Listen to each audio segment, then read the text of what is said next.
Sir unmute कर लीजिए, जाटव साहब अनम्यूट कर लीजिए सर।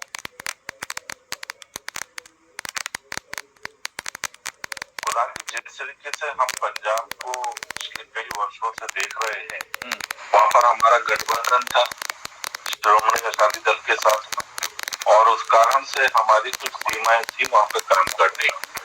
अभी हम उस चीज से मुक्त हैं और हमारे कार्यकर्ता जो है वो जमीनी स्तर पर पंजाब में गांव-गांव तक जाकर सरकार की, केंद्र सरकार की योजना, उनका लाभ प्रदेश को मिले, इस चीज की चिंता कर रहे हैं। संगठन का बढ़िया तरीके से विस्तार हो सके, उस चीज पर भी हम हमारी जो कार्यकर्ता है काम कर रहे हैं। अश्वनी जी ने जिस तरीके से आगामी चुनाव को ध्यान में रख करके कुछ 10 बिंदु पर काम करने की स्ट्रेटेजी बनाई। कार्यकर्ताओं के पास में काम करने के लिए जब स्ट्रेटेजी रहती है तो वो जमीनी स्तर तक उसका क्रियान्वयन करते हैं और उसका अंततोगत्वा जो है लाभ संगठन को मिलता है। हम वर्षों से पूरे देश में संगठन को इसी प्रकार से जमीनी स्तर तक पहुंच करके व्यक्तिगत रूप से लोगों से मिल करके साझा जो चर्चा करके काम करते हैं। वाकई पंजाब जो है काम करने के लिए हमारे पास में एक तरीके से ब्लैंक स्टेट के रूप में आया, मगर अब वो चीज नहीं है। हम वहाँ पे बेहतर काम संगठन को पुष्ट करने के लिए कर पा रहे हैं। आने वाले दिनों में जो प्रदेश सरकार की जो कारगुजारियां हैं, जिसका लाभ जनता को नहीं मिल रहा है, वहाँ पर जो भी कमियां हैं, उन सब चीजों पर जनता के बीच में चर्चा करके मजबूत स्थिति बने हमारी पार्टी की, और हमारे कार्यकर्ता जो काम कर रहे हैं उनको लाभ मिले। हम अकेले चल करके अकेले चुनाव लड़ेंगे, सीधे सीधा जो है वहाँ की व्यवस्थाओं के खिलाफ जो अव्यवस्थित है जनता।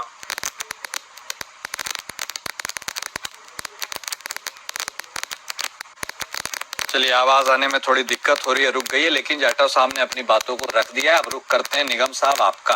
तो बहुत कड़वे हैं भारतीय जनता पार्टी के पंजाब में। आप इतने एस्पिरेशनल कैसे हो गए? कॉन्फिडेंस की क्या वजह हो गई जो आपको लगता है कि आप पंजाब में भी मैदान मार लेंगे?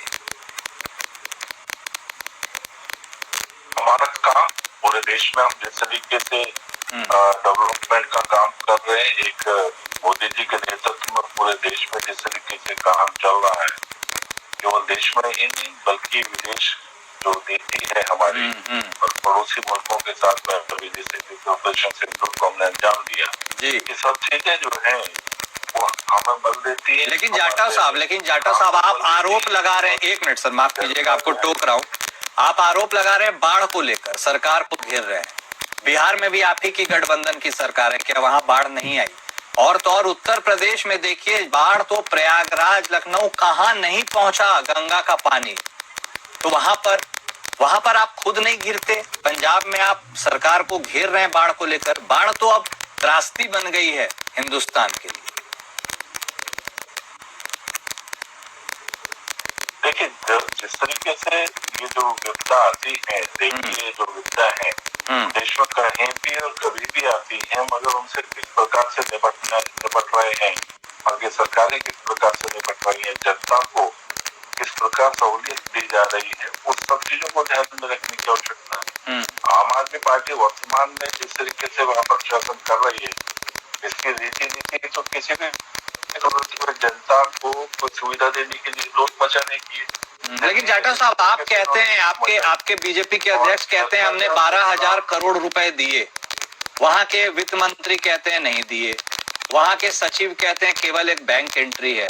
लोग कैसे समझे आपने दिए नहीं दिए, उन्होंने लिए नहीं लिए, कैसे पारदर्शिता आएगी?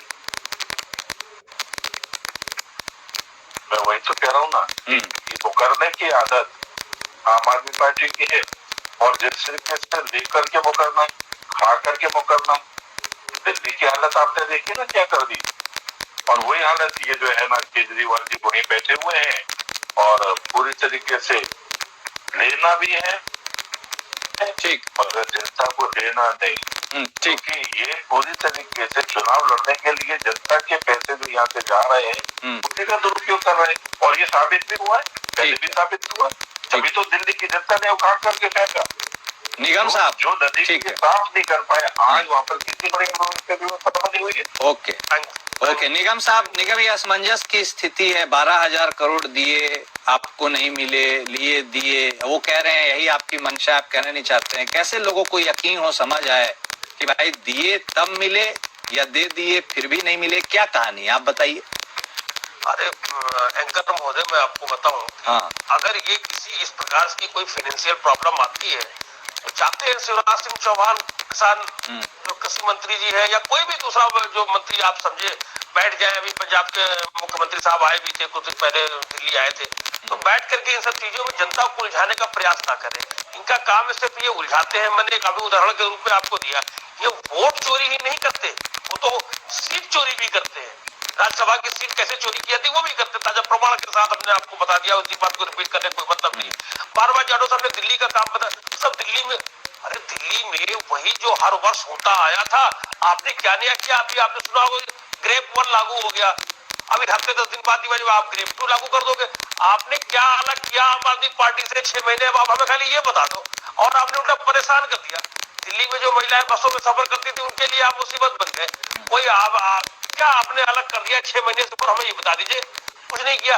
आपका जो नियत है, जो काम करने का तो तौर तरीका है, वो लोगों ने जान लिया है। और वो बिहार के नतीजों से आप बताइए, अभी जो चुनावी प्रक्रिया तो चलती रहेगी, जो अदालती प्रक्रिया होती है ना, वो तो अदालत जानेगी, लेकिन वो कितनी फास्ट और स्लो होती है, क्रमों। अभी जब देखिए कितनी तेज हो गई है, क्या हो उससे हम उस पर नहीं जा रहे। कैसे बुलाया जाता है, वो तो क्या जब अदालत बुलाती है, ठीक है अदालत ही बुलाती है। अब आप बताइए, दिल्ली के चुनाव खत्म होने के बाद 6 महीने हो गया, कहाँ केजरीवाल साहब, मनीष सिसोदिया को कहीं अखबार टीवी में आपने सुना? पहले तो आए दिन every week, every second day, third day सब यहाँ से बुलावा आ रहा, हाई कोर्ट से ये कोर्ट, ये सीबीआई, वो ईडी। बताइए 6 महीने हो गया। तो निगम साहब, निगम आप आपने ये बात बोल दी है, तो बहुत सारे पंजाब के लोग दिल्ली में रहते हैं, तो यदि आपको जैसा लग रहा है वैसा यहाँ के लोग को भी लग रहा है, तो दिल्ली से फीडबैक पंजाब जाएगा, तो फिर 27 में आप बुलंद हैं, क्या लग रहा है? देखिए ऐसा है, एक बारी तो उन्होंने हेरा फेरी कर ली। अब वो पिक्चर नहीं है कि हेरा फेरी 2 भी बनेगी, हेरा फेरी 3 भी बनेगी। हेरा फेरी बस एक आपने कर लिया। अब नहीं, दिल्ली से पंजाब में जीतेंगे और साथ में गुजरात भी जीतेंगे। जाटो साहब, आप गुजरात संभालिए, पाकिस्तान भी जाके जीत जाएंगे, पाकिस्तान भी जीतेंगे, बांग्लादेश गुजरात संभालिए। नहीं, पाकिस्तान जीतने का जिम्मा आपको दे रखा है जाटव साहब। हंसने वाली बात नहीं जाटव साहब, इस बार जो मुकाबला होगा, अब कहीं नहीं, धोखा एक ही बार होता है। जो आपने करना था वो आपने कर लिया। अब तो सामने आ गया चुनाव आयोग की, समझ गई, अब दोबारा धोखे में नहीं आएगी। जाटव साहब आप भी चुटकी ले रहे हैं, ले ही लीजिए सर, बता दीजिए, प्लीज कंक्लूड। जाटव साहब को पूरा अधिकार है कुछ करे, किस तरीके से कैसे ये लोग बुलाते हैं। अभी सब चुनावों में दिल्ली बिहार में सब सामने आ जाएगा। आप जो कार्य करने की शैली बदले लोगों के लिए, पहले सीटों का पेच तो सुलझ जाए। हाँ, जो है ना, वही उनको जेल में भिजवाना चाहते हैं। चलिए ठीक, भिजवाना क्या, जेल तो वो होगा, जेल क्या, चलिए। कोई डरते हैं क्या?